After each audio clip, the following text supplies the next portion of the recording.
បាទសូមគោរពជំរាបសួរប្រិមិត្តពុកម៉ែបងប្អូនជួបគ្នាជាថ្មីម្ដងទៀតនៅក្នុងកម្មវិធីពិភពលោកបច្ចុប្បន្នឬក៏ The World Today របស់ស្ថានីយទូរទស្សន៍កងយុទ្ធពលខេមរៈភូមិន្ទប៉លេខ5បាទប្រិមិត្តនៅសប្តាហ៍នេះយើងមកចាប់អារម្មណ៍ជុំវិញស្ថានភាពនៅក្នុងប្រទេសស៊ូដង់វិញម្ដង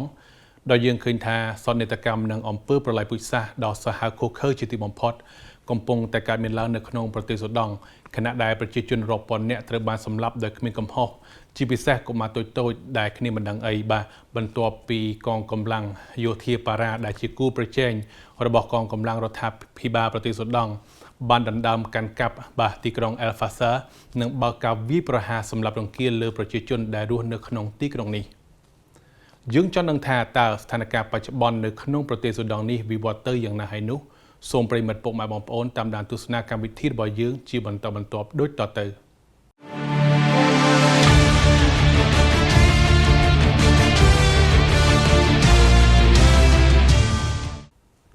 បាទប្រិមិត្តសង្គ្រាមស៊ីវិលនៅក្នុងប្រទេសស៊ូដង់រវាងកងកម្លាំងរដ្ឋាភិបាលស៊ូដង់និងកងកម្លាំងយោធាប៉ារ៉ា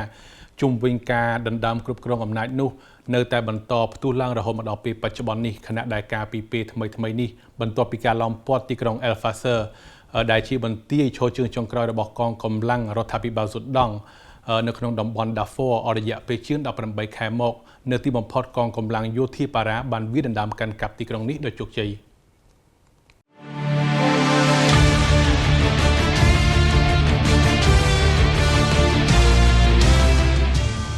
កាលពីថ្ងៃអាទិត្យទី26ខែតុលាកងកម្លាំងយោធាប៉ារ៉ាបានវាយដណ្ដើមកាន់កាប់ទីក្រុងអែលហ្វាសាដែលជាបន្ទាយឈរជើងចុងក្រោយរបស់កងកម្លាំងរដ្ឋាភិបាលស៊ូដង់នៅក្នុងតំបន់ Darfur របស់ប្រទេសស៊ូដង់ការវាយដណ្ដើមកាន់កាប់ទីក្រុងអែលហ្វាសានេះនឹងក្លាយជាជ័យជំនះនយោបាយដ៏សំខាន់មួយសម្រាប់កងកម្លាំងយោធាប៉ារ៉ាដែលអាចជួយពន្លឿនការបែងចែកការគ្រប់គ្រងទឹកដីដោយអនុញ្ញាតឲ្យកងកម្លាំងយោធាប៉ារ៉ានេះពង្រឹងការគ្រប់គ្រងរបស់ខ្លួនមួយផ្នែកធំលើតំបន់ Darfurខណៈដែលមេបញ្ជាការកងកម្លាំងរដ្ឋាភិបាលស៊ូដង់លោក Abdel Fattah al-Burhan បានបញ្ជាក់ថាកងកម្លាំងរបស់លោកបានសម្រេចចិត្តដកថយចេញពីទីក្រុង Al-Fasr នេះដើម្បីជួយសង្គ្រោះប្រជាពលរដ្ឋនិងទីក្រុងពីការបំផ្លិចបំផ្លាញ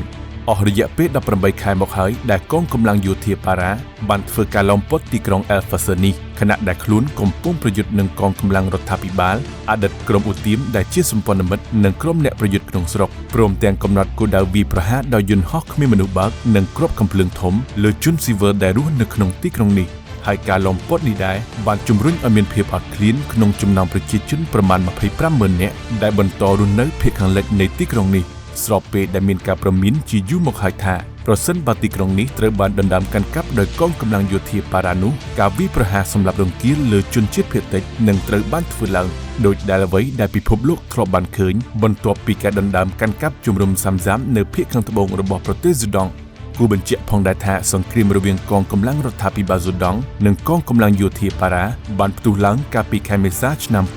2023នៅពេលដែលកងកម្លាំងទាំងពីរដែលព្យាយាមបែងចែកអំណាចគ្រប់គ្រងនោះមិនមានភាពចុះសម្រុងគ្នាលើផែនការធ្វើសមរណកម្មកងកម្លាំងរបស់ពួកគេអំឡុងពេលនៃការផ្លាស់ប្ដូរទៅរកលទ្ធិប្រជាធិបតេយ្យការប្រយុទ្ធគ្នាបានសម្លាប់មនុស្សប្រមាណ 15,000 នាក់ 14 លាននាក់ទៀតត្រូវភៀសខ្លួននិងជំរុញឲ្យពាក់កណ្ដាលនៃប្រជាជនសរុបក្នុងប្រទេសស៊ូដង់ធ្លាក់ចូលទៅក្នុងភាពអត់ឃ្លាននិងជំងឺរាលដាលពាសពេញប្រទេសប្រិមិត្តសន្និដ្ឋកម្មនិងអំពើប្រល័យពូជសាសន៍ដ៏សាហាវឃោរឃៅជាទីបំផុតកំពុងតែកើតមាននៅក្នុងប្រទេសស៊ូដង់ខណៈដែលប្រជាជនរាប់ពាន់នាក់ត្រូវបានសម្លាប់និងធ្វើទារុណកម្មគ្រប់បែបយ៉ាងជាពិសេសលើស្ត្រីនិងកុមារតូចៗបន្ទាប់ពីការដណ្ដើមកាន់កាប់ទីក្រុងអែលហ្វាសារបស់កងកម្លាំងយោធាប៉ារ៉ានេះ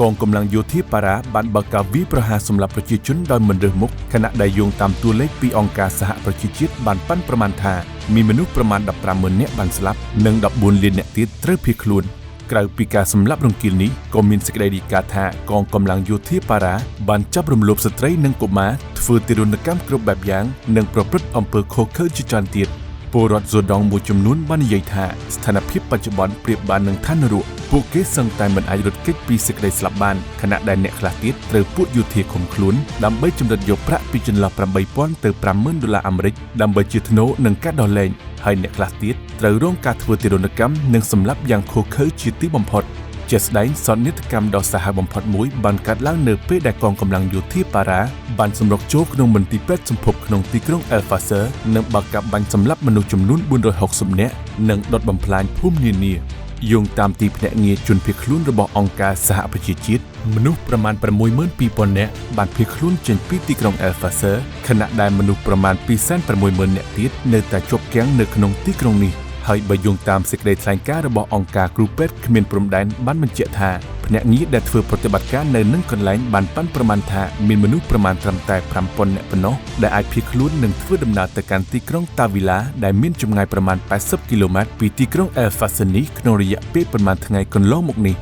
នៅក្នុងសន្ទរកថាដ៏ក្រៀមក្រំមួយទៅកាន់ក្រុមប្រឹក្សាសន្តិសុខអង្គការសហប្រជាជាតិលោក Al-Harith Mohamad អគ្គរដ្ឋទូតប្រទេសស៊ូដង់ប្រចាំអង្គការសហប្រជាជាតិបានហៅព្រឹត្តិការណ៍ដែលកំពុងកើតឡើងនៅក្នុងទីក្រុង El-Fasher ថាជាអំពើប្រល័យពូជសាសន៍ព្រមទាំងបានអំពាវនាវឲ្យអង្គការសហប្រជាជាតិថ្កោលទោសសកម្មភាពរបស់កងកម្លាំងយោធាប៉ារ៉ានិងចាត់ទុកក្រុមនេះជាអង្គការភេរវករនិងទាមទារជំរុញឲ្យក្រុមនេះចាកចេញពីទីក្រុង El-Fasher អនុវត្តការហាមឃាត់អាវុធនិងដាក់ទណ្ឌកម្មលើកងកម្លាំងឬស្ថាប័នខាងក្រៅណាមួយដែលគាំទ្រក្រុមនេះ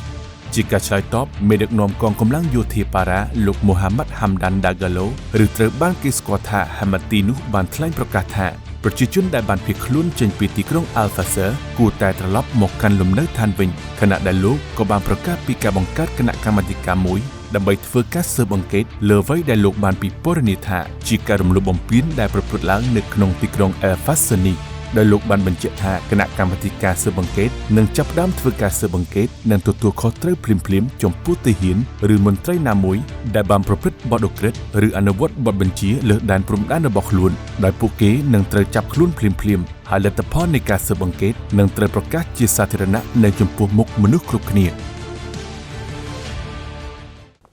បើវគ្គក្រោយយើងនឹងមកបន្តលម្អិតជុំវិញប្រធានបទស្ថានភាពនៅក្នុងប្រទេសស៊ូដង់ជាបន្តទៀត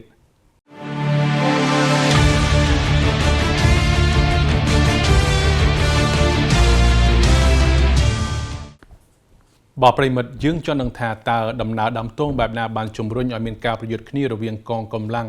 រដ្ឋាភិបាលប្រទេសស៊ូដង់និងកងកម្លាំងយោធាប៉ារ៉ានេះសូមប្រិមិត្តតាមដានសេចក្តីរាយការណ៍លម្អិតដូចតទៅ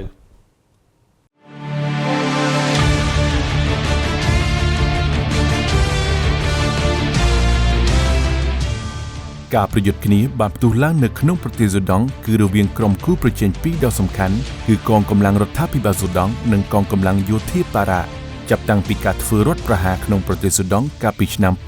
2021ដែលបានបញ្ចប់រដ្ឋាភិបាលអន្តរកាលបន្ទាប់ពីការដួលរលំនៃមេដឹកនាំផ្ដាច់ការគឺលោក Omar al-Bashir មកប្រទេសស៊ូដង់ត្រូវបានគ្រប់គ្រងដោយរបបយោធាដោយមានមេដឹកនាំការធ្វើរដ្ឋប្រហារគឺលោកឧត្តមសេនីយ៍ Abdel Fattah Burhan ជាអ្នកគ្រប់គ្រងរីឯកងកម្លាំងយោធាប៉ារ៉ាដែលដឹកនាំដោយលោកឧត្តមសេនីយ៍ Mohamad Hamdan Dagalo ឬត្រូវបានស្គាល់ជាទូទៅដោយឈ្មោះ Hamati នោះបានធ្វើការរួមគ្នាជាមួយកងកម្លាំងរដ្ឋាភិបាលប្រទេសស៊ូដង់ដើម្បីជួយរក្សាយោធាឲ្យកាន់អំណាចបន្ទាប់ពីការផ្ដួលរំលំលោក Bashir ការផ្លាស់ប្ដូរនយោបាយត្រូវបានសន្មតថានឹងមានលទ្ធផលនៅក្នុងការបោះឆ្នោតនៅចុងឆ្នាំ2023ដោយលោក Burhan បានសន្យាថានឹងមានការផ្លាស់ប្ដូរទៅជាការគ្រប់គ្រងស៊ីវិលប៉ុន្តែទាំងលោក Burhan និង Dagalo មិនមានចេតនាក្នុងការលះបង់អំណាចផ្ទាល់ខ្លួនណាមួយឡើយដែលនេះបានបង្កទៅជាការតស៊ូដណ្ដើមអំណាចដែលបានផ្ទុះឡើងកាលពីថ្ងៃទី15ខែមេសាឆ្នាំ2023ការផ្ទុះឡើងនៃការប្រយុទ្ធគ្នានេះគឺជាការខ្វែងគំនិតគ្នាអំពីរបៀបដែលកងកម្លាំងយោធាប៉ារ៉ាគួរតែត្រូវបានបញ្ចូលទៅក្នុងកងកម្លាំងរដ្ឋាភិបាលរបស់ប្រទេសស៊ូដង់ខណៈដែលការប្រយុទ្ធគ្នាបានផ្ទុះឡើងបន្ទាប់ពីកងកម្លាំងយោធាប៉ារ៉ាបានចាប់ផ្ដើមដាក់ពង្រាយកងកម្លាំងរបស់ខ្លួននៅទូទាំងប្រទេសជាពិសេសនៅក្នុងរដ្ឋធានីខាធំដោយគ្មានការអនុញ្ញាតពីកងកម្លាំងរដ្ឋាភិបាលទាំងកងកម្លាំងរដ្ឋាភិបាលនិងកងកម្លាំងយោធាប៉ារ៉ាត្រូវបានតម្រូវឲ្យប្រគល់អំណាចក្រោមផែនការដែលគាំទ្រដោយអន្តរជាតិដើម្បីចាប់ផ្ដើមការផ្លាស់ប្ដូរថ្មីជាមួយគណៈបកស៊ីវិលហើយបញ្ហាចម្បងពីរបានបង្ហាញឲ្យឃើញពីភាពចម្រូងចម្រាសដោយទី1គឺពេលវេលាសម្រាប់កងកម្លាំងយោធាប៉ារ៉ាដើម្បីធ្វើសមរណកម្មទៅក្នុងកងកម្លាំងប្រដាប់អាវុធធម្មតានិងទី2គឺជាពេលដែលយោធានឹងត្រូវប្រកាសជាផ្លូវការក្រោមការត្រួតត្រាស៊ីវិលខណៈដែលការពិតគឺថាអំពើហិង្សាបានបន្តផ្ទុះឡើងអស់រយៈពេលជាច្រើនឆ្នាំមកហើយនៅក្នុងប្រទេសស៊ូដង់ជាមួយនឹងការព្រួយបារម្ភរបស់កងកម្លាំងយោធាប៉ារ៉ាដែលកំពុងស្វែងរកការគ្រប់គ្រងទ្រព្យសម្បត្តិសេដ្ឋកិច្ចរបស់ប្រទេសនេះបន្ថែមទៀតជាពិសេសគឺឥណ្ឌូរ៉ែមាស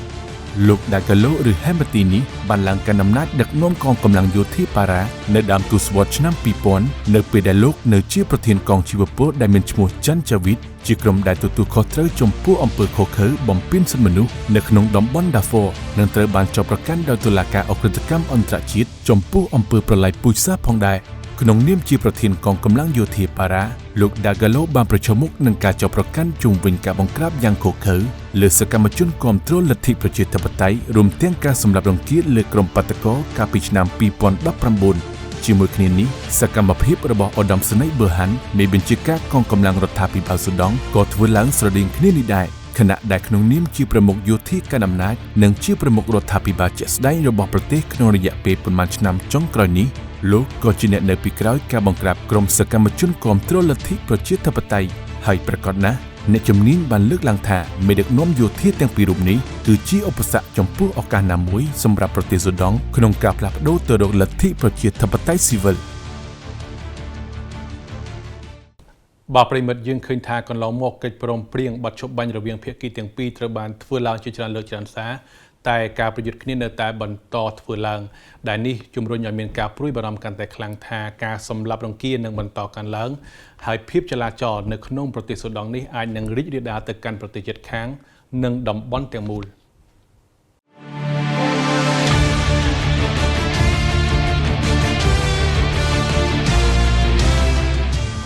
មនុស្សរាប់លាននាក់ត្រូវបានប៉ាន់ប្រមាណថាកំពុងត្រូវការជំនួយមនុស្សធម៌នៅទូទាំងប្រទេសស៊ូដង់បន្ទាប់ពីការផ្ទុះឡើងនៃសង្គ្រាមស៊ីវិលរវាងមេដឹកនាំយោធាធំៗទាំងពីរនេះកត្តាជំរុញផ្សេងទៀតនៃវិបត្តិរួមមានអស្ថិរភាពនយោបាយបន្ទាប់ពីការបះបោរដណ្ដើមអំណាចកាលពីថ្ងៃទី25ខែតុលាឆ្នាំ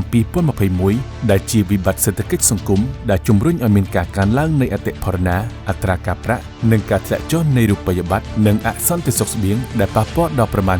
1/4នៃចំនួនប្រជាជនសរុបរបស់ប្រទេសនេះការប៉ះទង្គិចគ្នារវាងសហគមន៍និងអំពើហិង្សានៅក្នុងតំបន់មួយចំនួននៃប្រទេសស៊ូដង់ជាពិសេសនៅក្នុងតំបន់ដាហ្វ័រនិងកូដូហ្វានក៏រួមចំណែកដល់ការផ្លាស់ទីលំនៅទាំងក្នុងនិងក្រៅប្រទេសផងដែរបន្ទាប់ពីការបះបោរទម្លាក់អតីតលោកប្រធានាធិបតីបាស៊ឺមកប្រទេសស៊ូដង់ដែលមានប្រជាជនសរុបប្រមាណ46លាននាក់មួយនេះធ្លាប់បានគិតថានឹងអាចផ្លាស់ប្ដូរចេញពីរបបស្វ័យភាពជំលុះផ្ទៃក្នុងនិងភាពឯកាផ្នែកសេដ្ឋកិច្ចប៉ុន្តែការផ្ទុះឡើងនៃចំនួនមិនត្រឹមតែបំផ្លាញក្តីសង្ឃឹមទាំងអស់នេះទេប៉ុន្តែក៏កាន់តែជំរុញឲ្យមានអស្ថិរភាពដល់តំបន់ផ្សេងទៀតដូចជាតំបន់សាហាល់តំបន់សមុទ្រក្រហមនិងស្នេហ៍នៃទ្វីបអាហ្វ្រិកក្រុមអ្នកជំនាញជឿជាក់ថាសង្គ្រាមស៊ីវិលទ្រង់ទ្រាយធំនៅក្នុងប្រទេសស៊ូដង់អាចធ្វើឲ្យស្ថានភាពកាន់តែយ៉ាប់យឺនដោយរាប់ពីវិបត្តិជនភៀសខ្លួនវិបត្តិស្បៀងអាហារនិងទឹករហូតដល់ការជ្រៀតជ្រែកដោយមហាអំណាចពីក្រៅតំបន់ជាក់ស្ដែងលោក Matt Bryden អ្នកជំនាញយុទ្ធសាស្ត្រមួយរូបបានលើកឡើងថាប្រសិនបើប្រទេសស៊ូដង់ធ្លាក់ចូលទៅក្នុងសង្គ្រាមស៊ីវិលពេញលេញនោះតំបន់ស្នេហ៍នៃទ្វីបអាហ្វ្រិកឬ Horn of Africa ទាំងមូលនឹងរងផលប៉ះពាល់លោក Bryden ក៏បានលើកឡើងថាហានិភ័យនៃវិបត្តិជនភៀសខ្លួនគឺពិតជាអាចកើតមាននៅក្នុងចំនួនក្នុងប្រទេសស៊ូដង់ហើយបើគ្មានការសម្រុះសម្រួលភ្លាមៗនោះទេការប្រយុទ្ធគ្នានឹងអូសបន្លាយដែលនឹងបង្កឲ្យមានវិបត្តិកាន់តែខ្លាំងម្យ៉ាងទៀតនៅពេលដែលចំនួនកាន់តែជ្រៅការគំរាមកំហែងអាចកើតមានពីមហាអំណាចបរទេសដែលអាចនឹងលូកដៃចូលទៅក្នុងចំនួនដោយដែលធ្លាប់បានឃើញនៅក្នុងប្រទេសជិតខាងរបស់ប្រទេសស៊ូដង់គឺប្រទេសលីប៊ីនិងសាធារណរដ្ឋអាហ្វ្រិកកណ្ដាលខណៈដែលប្រទេសរុស្ស៊ីទូគីនិងអារ៉ាប់រួមសុទ្ធតែបានធ្វើអន្តរាគមន៍យ៉ាងសកម្មក្នុងសង្គ្រាមស៊ីវិលនៅក្នុងប្រទេសលីប៊ីតាមរយៈការគ្រប់គ្រងអាវុធចម្រុះនយោបាយនិងការទូតដែលពាក់ព័ន្ធនឹងក្រុមកំពុងធ្វើសង្គ្រាមរីឯចំនួនក្នុងសាធារណរដ្ឋអាហ្វ្រិកកណ្ដាលក៏បានតាក់ទាញក្រុមទាហានស៊ីឈ្នួល Wagner របស់ប្រទេសរុស្ស៊ីផងដែរខណៈដែលក្រុមនេះបានចូលរួមជាមួយកងកម្លាំងរដ្ឋាភិបាលប្រឆាំងនឹងពួកឧទាមសរុបមកក្តីបារម្ភទាំងនេះគឺថាការប្រយុទ្ធគ្នាអាចនឹងបន្តកើនឡើងនិងជំរុញឲ្យមានអស្ថិរភាពកាន់តែខ្លាំងនៅក្នុងតំបន់ដែលអាចបង្កគ្រោះថ្នាក់ដល់ទំនាក់ទំនងរវាងប្រទេសស៊ូដង់និងប្រទេសជិតខាងនិងអាចប្រែក្លាយតំបន់ទៅជាកន្លែងកម្សាន្តសម្រាប់ប្រទេសមហាអំណាចពិភពលោកនិងក្នុងតំបន់ដើម្បីពង្រីកឥទ្ធិពលរបស់ពួកគេបាទអរគុណណាស់នេះគឺជាការវិវត្តមួយចំនួនជុំវិញស្ថានភាពបច្ចុប្បន្ននៅក្នុងប្រទេសស៊ូដង់យើងរងចាំមើលថាតើស្ថានភាពនៅក្នុងប្រទេសនេះនឹងបន្តវិវត្តទៅជាយ៉ាងណាទៀតហើយថាតើនឹងមានការចូលរួមអន្តរាគមន៍ពីសហគមន៍អន្តរជាតិឬប្រទេសណាមួយដើម្បីបិទបញ្ចប់ចំនួននៅក្នុងប្រទេសនេះដែរឬយ៉ាងណា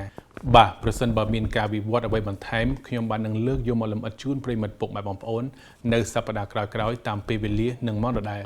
នៅពេលនេះកម្មវិធីពិភពលោកបច្ចុប្បន្នឬក៏ The World Today ក៏បានមកដល់ទីបញ្ចប់ខ្ញុំបាទរិទ្ធីរួមនឹងក្រុមការងារក៏សូមអរគុណសូមគោរពលា